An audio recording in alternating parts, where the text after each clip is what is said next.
truck. Kiwi hu aht. Tron dun ten trons tu. Ten tron book. Toi ki hem tralawa. I dan sa chem truck.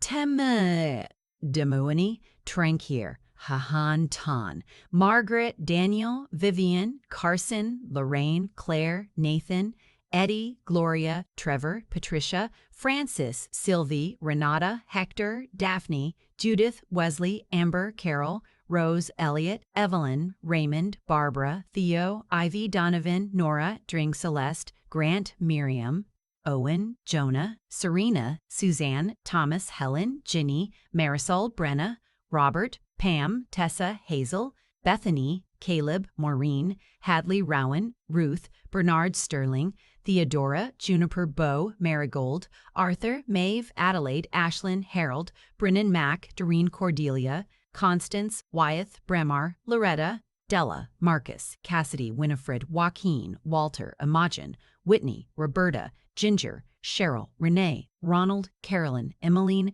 Curtis, Ellis, Mimi, Brinley, Oralie, Adeline, Lawrence, Fern, Marjorie, Phyllis, Petra, Garrison, Douglas, Lenora, Priscilla, Reed, Dot, Vera, Liam, Sabrina, Claudette, Lillis, Eleanor, Sloan, Warren, Deb, Garrett, Ten Haito, Isambudi Boone, Connie, Han Fan Chin, Kentai, Shauna, Du, Patty, Biamore, and Zome, Diane, Bimu, Keigwan, Ikwat, Hyam, Ikwang The stroke hit on a Wednesday morning, and I almost didn't recognize it for what it was.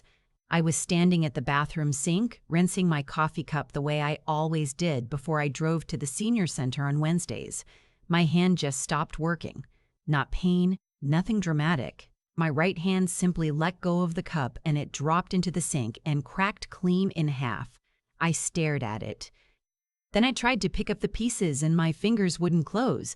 I looked in the mirror and the right side of my face wasn't quite right, like someone had pressed on it with a thumb. I said my own name out loud to test my voice, and the words came out sliding sideways. I sat down on the cold bathroom floor and I called 911 myself. That part I'm proud of. Even then, even with my hand gone, strange, and my face doing something I didn't understand, I had enough left to make that one call. The paramedics were there in 9 minutes. They asked me who to contact. I said my son's name. Kevin. His number is in my phone, the one with the blue case on the counter. I want you to know I said that calmly. I wasn't scared yet. I'd been a school librarian for 31 years. I had managed 2,000 children at a time during book fair week. I had outlasted 4 principals, a mold outbreak, and a board that tried to remove every Judy Blume book from the shelves. I was 66 years old, and I had not yet learned to be afraid of my own body. I learned it on that floor. At the hospital, they told me it was a TIA, a transient ischemic attack, a warning stroke, they called it, like the brain sending a flare-up before the real disaster. The weakness in my hand had already started to ease by the time they had me hooked to monitors. The neurologist was young, maybe 35, with wire-rimmed glasses and an unhurried way of talking that I appreciated. He said I was lucky I'd called when I did. He said I needed to stay for observation, 48 hours minimum, and that I should not be alone when I was discharged. The admitting nurse asked about my emergency contacts. I said Kevin, my son. I gave her his cell number and his work number. She tried both while I was being moved to a room. She came back 40 minutes later with a look I recognized immediately. The careful, neutral expression you use when you're delivering information someone doesn't want to hear. Nurses use it. Librarians use it too, when a child asks for a book that's been checked out for 6 weeks. I couldn't reach him, she said. I left a voicemail on both numbers. I'll try again in an hour. She tried again, and again. Over the course of that first day, the nurses made 11 calls to my son. I know the number because I asked later, and they told me. He didn't answer any of them. I had a roommate in that hospital room, a woman named Agnes, who was 78 and had broken her wrist falling off a stepladder because she'd been trying to hang new curtains herself. We spent most of that first evening talking, trading stories the way women in hospital rooms do when there's nothing else to fill the quiet. She had 3 daughters who descended on her within 2 hours of her fall. They were arguing in the hallway about who was driving her home. She watched me staring at the door and she didn't say anything about it. She just offered me half her pudding cup. That's one of the things I remember most clearly. The pudding cup. My neighbor Patty found out through the paramedics because Patty had been out walking her dog when the ambulance came and she saw them bring me out on a stretcher. That's Patty Osgood, 69 years old, retired dental hygienist, possibly the nosiest woman in the state of Tennessee, and thank God for that. She showed up at the hospital that evening with my overnight bag already packed because she has a spare key I gave her 3 years ago after Frank died, just in case. Turned out to be now. She sat with me that first night and did not once ask where Kevin was. She talked about her dog and the new coffee place that had opened on Mercer Street and a documentary she'd been watching about penguins. She talked about absolutely everything except the empty chair on the other side of the room. Kevin called on the second morning, day 2. His voice was bright and easy, the voice he used when he thought everything was fine. "Hey, Mom, sorry I missed some calls. I've been slammed. What's up?" "I'm in the hospital, Kevin. I had a stroke." A long pause. "What?" "A TIA. Wednesday morning. They've had me here since." "Mom, why didn't you, the hospital should have called me. They called you 11 times. Another pause, longer. "I must have had my phone on silent. I've been in back-to-back meetings. You know how it gets at the end of the quarter. The end of the quarter." I turned that phrase over in my head while he talked. The end of the quarter. "Are you okay?" he said. "What do the doctors say?" I told him what the doctors say. He listened, or he made the sounds of listening. He said he'd try to come that weekend. He said Shauna sent her love. He said to let him know if I needed anything. He did not come that weekend. What he sent instead, 8 days after I got home from the hospital, was a text. "Hey, Mom, Shauna and I have been talking and we think it might be worth exploring some options for the house. You've been alone there a long time, and after this health thing, maybe it makes sense to consider next steps. We want what's best for you." Next steps. I read that text 4 times. Then I set the phone down on the kitchen table, Frank's old kitchen table, the one he built himself in the garage the winter he retired, and I looked out the window at the backyard where his bird feeders were still hanging, still full because I kept filling them. And I said out loud to nobody, "Next steps." That was when I called Patty. She came over in 20 minutes with a coffee cake from the bakery she liked, and she sat across from me at Frank's table, and I showed her the text. She read it twice. Then she set my phone down with more care than the situation probably required, like she was making herself do it slowly so she wouldn't throw it. She said, "Connie, I have to tell you something I probably should have told you sooner. About 3 weeks ago," she said, "she'd gotten a phone call from Shauna. Out of nowhere, friendly, chatty. Shauna had asked how the neighborhood was doing, how property values were holding up, whether the Hendersons on the corner had really gotten what people were saying for their house. And then, carefully, like easing into cold water, she had started asking about me. Whether I seemed forgetful lately, whether I'd had any confusion, whether Patty had noticed me leaving things on the stove or getting disoriented on my walks or seeming unsafe on my own. Patty had told her I was sharper than most people half my age. Shauna had seemed unsatisfied with that answer. She'd said, "Well, this health scare changes things, doesn't it? We're just being responsible." I stared at Patty across the table. "Was that before or after the stroke?" I asked. "Before," Patty said quietly. 2 weeks before. I sat with that for a moment. That same afternoon, I got a call from my friend Diane, who I'd met 15 years ago through the library's adult literacy program. She volunteers there still, 2 mornings a week. She called to check on me, and after we talked about the TIA and my recovery, her voice changed the same way Patty's had. She said she'd had a call from a woman who said she was my daughter-in-law. About a month ago. The woman had asked whether I seemed to be managing well on my own, whether Diane thought I was still sharp, whether she'd noticed any concerning changes. 2 calls, 2 different women, same questions, almost word for word. That evening, going through the basket by the front door where I drop mail I haven't gotten around to opening, I found an envelope I didn't recognize. Thick, cream-colored, with a return address I had to look up. Lakeview Gardens Senior Living and Memory Care, serving families across the Mid-South. Inside was a brochure, smiling people in bright dining rooms, garden paths with benches, a fitness center, activities calendar. And tucked behind the brochure, a document, a preliminary care inquiry form. Most of it was blank, but not all of it. At the top, in handwriting I recognized because I'd seen it on birthday cards and Christmas tags for 12 years, my name, my age, my address. In the checkboxes along the left margin, several were marked. TIA stroke history, lives alone, family safety concerns, memory and cognitive monitoring recommended. At the bottom, a line for the family contact initiating the inquiry, Shauna's name, Shauna's phone number. The postmark on the envelope was dated 11 days before my stroke. I sat at Frank's table for a long time after that. The bird feeders outside caught the last of the afternoon light. I thought about the house. 42 years Frank and I had lived here. We'd put the kitchen in together the second year, just the two of us, and a YouTube tutorial and an argument about the tile that lasted 4 days. We'd raised Kevin in this house, taught him to ride his bike in the driveway, put a basketball hoop above the garage that was still there, slightly rusted, that he had not looked at in years. I thought about Kevin calling out of the blue 18 months ago to ask if I'd thought about refinancing, given how much values in the neighborhood had gone up. Just thinking about the future, Mom. Just being smart. I thought about the way Shauna had started calling me Connie instead of Mom about 3 years ago, shortly after Frank died.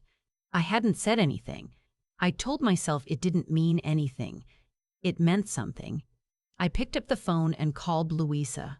Luisa Vega had been 17 years old the first time I met her, sitting in a plastic chair in the public library's adult reading room, trying very quietly not to let anyone see she was struggling with a chapter book that most kids read at age 10.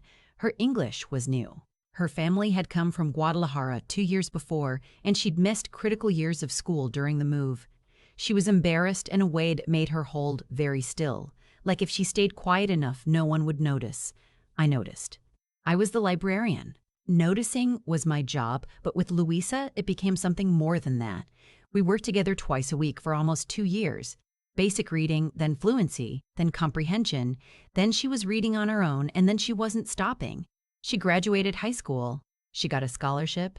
She went to nursing school, and then she kept going.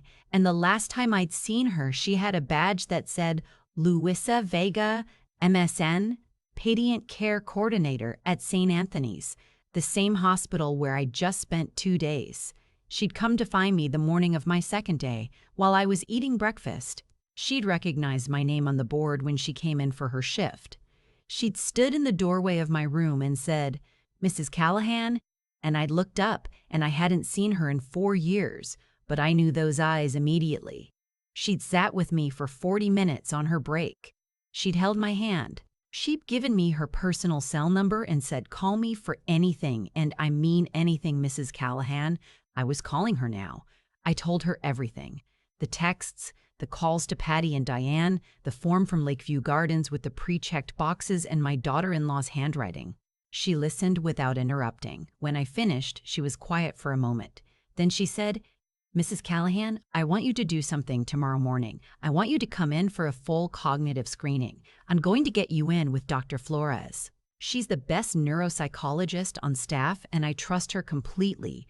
Will you do that?" I said yes. I also called Miles Ackerman the next morning.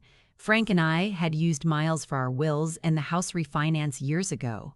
He was semi-retired now, but he picked up on the second ring, and when I explained the situation, his voice went from warm to careful to something with a steel edge underneath it that I found very reassuring. He said, "Connie, come in Thursday. Bring everything." I brought everything: the brochure, the inquiry form, screenshots of the text about next steps, a printed record of Kevin's call log from the hospital, all 11 attempts. The notes I'd written down from Patty and Diane's conversations, dates and details while they were still fresh. Miles looked at the inquiry form for a long time. Then he looked up at me over his reading glasses. He said, How sure are you about the handwriting? I've been reading her handwriting for 12 years, I said. I'm certain. He nodded slowly. He said, there are a few things I want to do. We rewrote the will that week. The house and its contents would go into a revocable living trust. The trustee was Miles, not Kevin. Upon my death, the house would be sold and the proceeds split, 30% to St. Wis, Anthony's pediatric ward, 20% to the County Library Foundation for the Adult Literacy Program, 20% to a scholarship fund in Frank's name for first-generation college students, and the remaining 30% into a protected educational trust for my granddaughter Sophie, my 9-year-old, managed by Miles until she was 25 with no parental access to the principal. Kevin and Shauna would receive nothing. Miles also connected me with an elder law attorney named Sandra, who helped me ensure that no power of attorney had been filed without my knowledge, and that my medical directives were current, signed, and on file with the hospital. Sandra was thorough and a little frightening in the best possible way. She checked 3 counties. Nothing had been filed yet. But Sandra looked at the inquiry form and said they were building toward it. The cognitive evaluation came back clean. Dr. Flores wrote a report that used words like exceptional recall and above-average executive function for age. She signed it, and Miles attached it to every relevant document. Kevin called 2 weeks after I'd gotten home. I'd been waiting, not anxiously, just watching the clock the way you watch weather moving in from the west. I knew it was coming. He said he'd been thinking about the future and about making sure I was set up well. He said he and Shauna had been doing some research. He said there were some really wonderful communities now, not like the old days, really vibrant places. He said it in the careful voice of someone who has rehearsed. I let him finish. Then I said, Kevin, I know about the form. Silence. I know about Lakeview Gardens. I have the inquiry form. I have Shauna's handwriting and her phone number on the contact line. I know about the calls she made to Patty and to Diane, building a case that I was declining. I know about the text you sent about next steps. His voice when it came back was different. Smaller. Mom, that's not 11 calls, Kevin. The hospital called you 11 times. I was alone in an emergency room and you didn't answer a single one. I didn't get them. You got them. You called me 2 days later with your end-of-the-quarter excuse, and you asked me what was up. You knew. The silence stretched long enough that I looked at my phone to make sure the call hadn't dropped. I continued. Your father built this kitchen table. He built the bird feeders in the backyard. He spent 38 years in this house, and he died in this house. And I have kept every single one of those feeders full every single week since he's been gone. This is not a property that needs to be monetized. This is where I live. Kevin said, Mom, you can't just... I've already spoken to Miles, I said. I've updated the documents. I've had a full neurological evaluation, which is on file with the hospital and attached to every legal document with my name on it. If you want to pursue a competency challenge, you are welcome to try, and I suggest you speak to an attorney first about what that costs and how often it succeeds against a clean neurological report. A long pause. I want you to hear this clearly, I said. You don't need to come see me. I'm not asking you to. I'm not angry in the way that needs managing. I'm just done pretending we have something we don't have. You stopped showing up a long time ago, and I kept making excuses for you because that's what I knew how to do. I'm not doing it anymore. He said something about how I was being dramatic. I said, Goodbye, Kevin, and I hung up. Patty came over that afternoon. I made coffee, real coffee this time. She brought her dog, a ridiculous fluffy creature named Biscuit, who immediately located a spot of sunlight on the kitchen floor and collapsed into it like he'd been waiting for that specific square of warmth his entire life. We sat at Frank's table and drank our coffee, and I told her about the call, and she sat across from me and didn't say a word, just listened. And when I finished, she looked at me for a moment, and then she said, Well, good. That was all she said. Well, good. That was all she said. Well, good. And somehow that was exactly right. The weeks after were strange. Not bad strange, but unsettled in a way that takes getting used to. I'd pick up my phone out of habit and start to call him, and then I'd remember and set it back down. 3 decades of maternal reflex doesn't evaporate because you made the correct decision. I knew I'd done the right thing. I also missed a version of my son that I was slowly accepting had never quite existed. A pastor I knew from church said something to me around that time that I've turned over in my head many times since. He said, "Connie, you're not grieving Kevin. You're grieving the story you kept telling yourself about Kevin. The real one showed you who he was. You just finally let yourself see it." He was right. I had been the editor of that story for a long time, cutting the parts that didn't fit, smoothing the rough edges, staying busy like he told me to after Frank died. Joining clubs. Not thinking too hard about why the calls had gotten shorter and the visits had gotten rarer and the house had started being mentioned in every conversation like a price tag. Louisa started coming to dinner on Sundays. That wasn't planned. It grew. The first time she came, I made Frank's pot roast, and she ate 2 servings and asked for the recipe, and we talked for 3 hours at the table, and when she left, I realized I hadn't thought about Kevin once the whole evening. The second Sunday, she brought her daughter, a 7-year-old named Rosa, who pronounced her own name with such authority, you understood that this was a girl who had opinions. Rosa decided that Biscuit, who I was dog-sitting that day, was the best animal she had ever encountered. She lay on the kitchen floor beside him in his sunlight square for 45 minutes. Kids and dogs. Some things just know each other. About 6 weeks after everything with Kevin, I got a voicemail from Sophie. Sophie, my granddaughter, 9 years old. Kevin and Shauna's daughter. The message was a little over a minute long, and she'd clearly recorded it herself, probably on her mom's phone, because she ended it by saying, "Tell Grandma I said hi," and then giggling, and then the call ended. She was calling to tell me she'd read the book I'd sent her, the one about the girl who goes to Mars, and she'd loved it, and she had questions, and could she call me back sometime to talk about it? I sat with that voicemail for a long time. I called Miles. He arranged it carefully so that I could see Sophie without it being a point of legal conflict. Louisa drove her over on a Saturday, just the 2 of them, and when I opened the door, Sophie walked straight in like she'd been here 100 times and immediately went to look at the bird feeders through the kitchen window. She said, "Grandma, how do they know which birds go to which feeder?" "They don't really," I said. "They just try them all until they find what they like."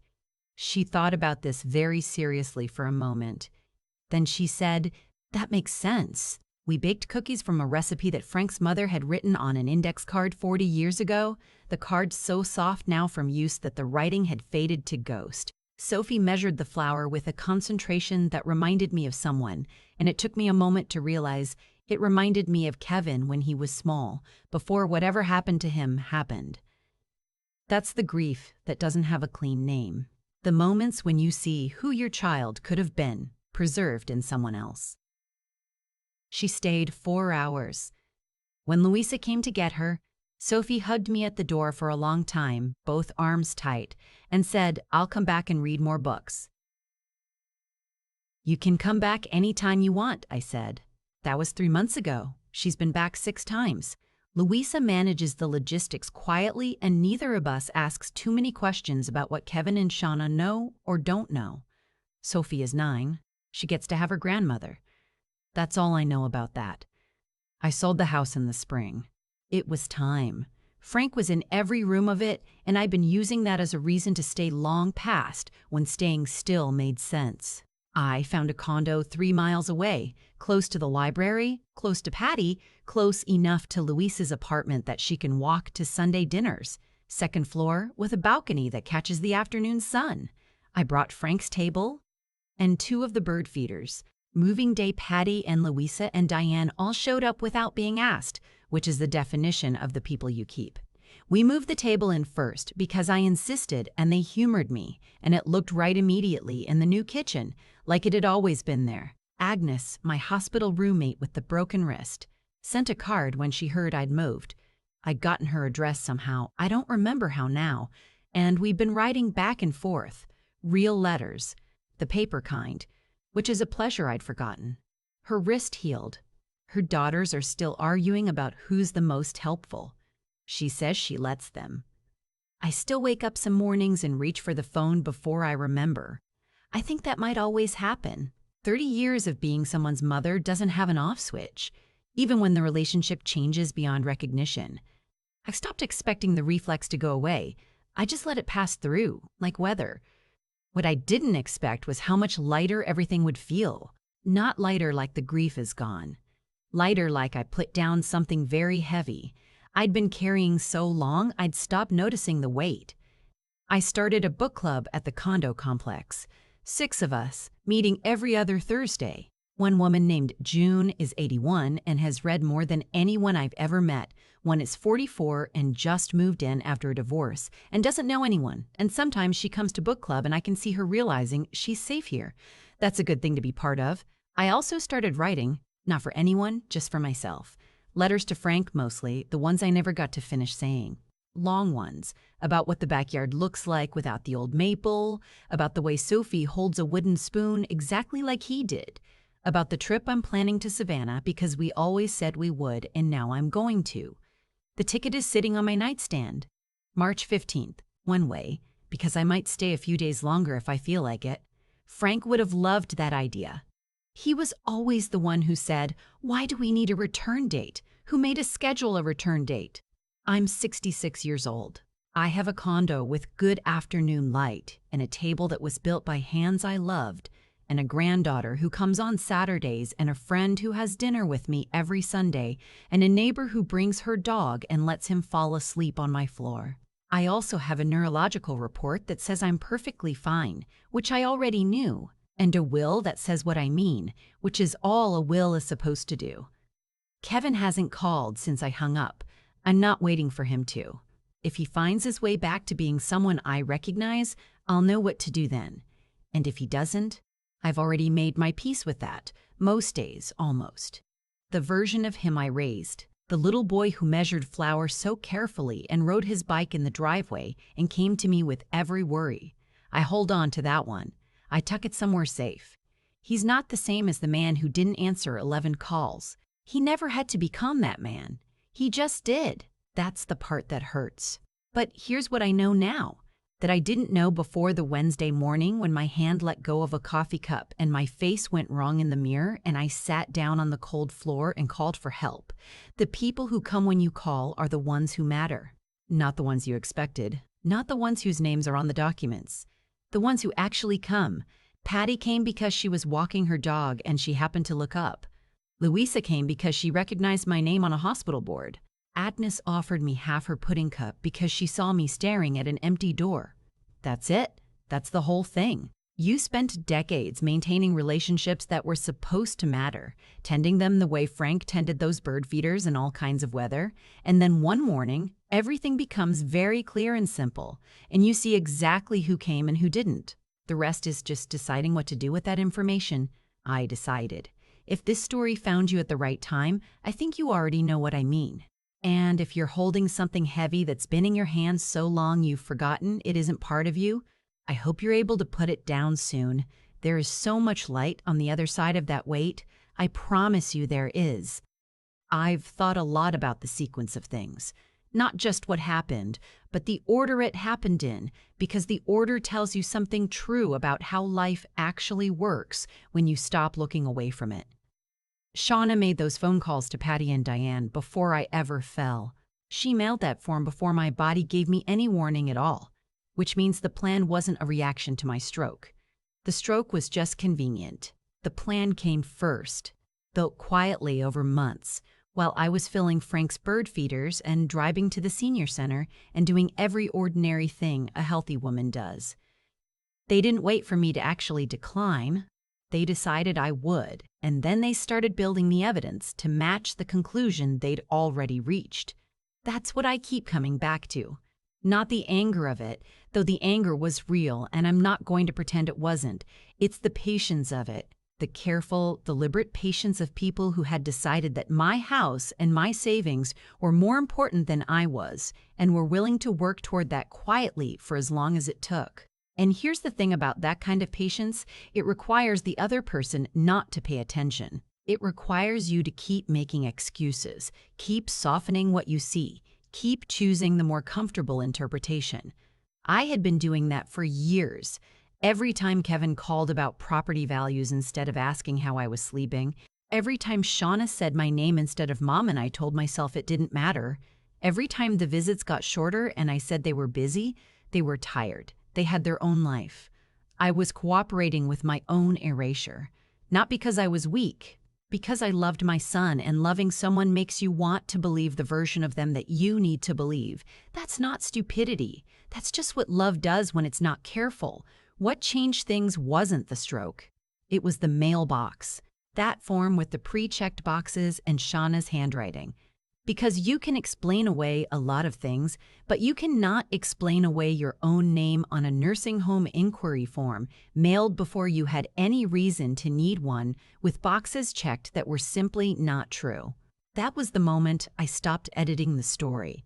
And once I stopped, everything I'd been softening for years came into focus all at once. The 2 days at Frank's funeral, the questions about refinancing, the text about next steps, 11 unanswered calls. It wasn't a collection of separate disappointments. It was one long, continuous choice my son had been making over and over for years. He just kept choosing, and I kept not seeing it until I couldn't not see it anymore. What I did after that, calling Miles, rewriting the documents, making sure Sophie had something protected in her name that her parents couldn't touch, none of that was revenge. I want to be clear about that. Revenge would have required me to still care what Kevin thought of me. I was past that. What I did was simply accurate.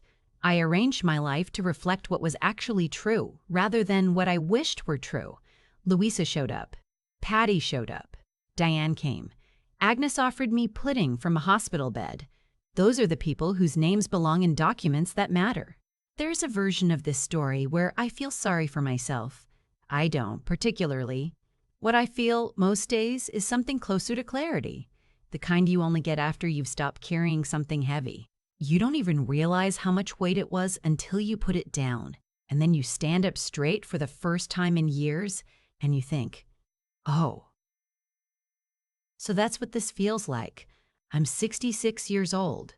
I have a table that Frank built, and a granddaughter who measures flour with serious concentration, and a friend who comes to dinner every Sunday and knows exactly when to say nothing and exactly when to say, well, good.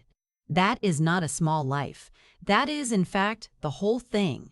I just had to stop looking past it.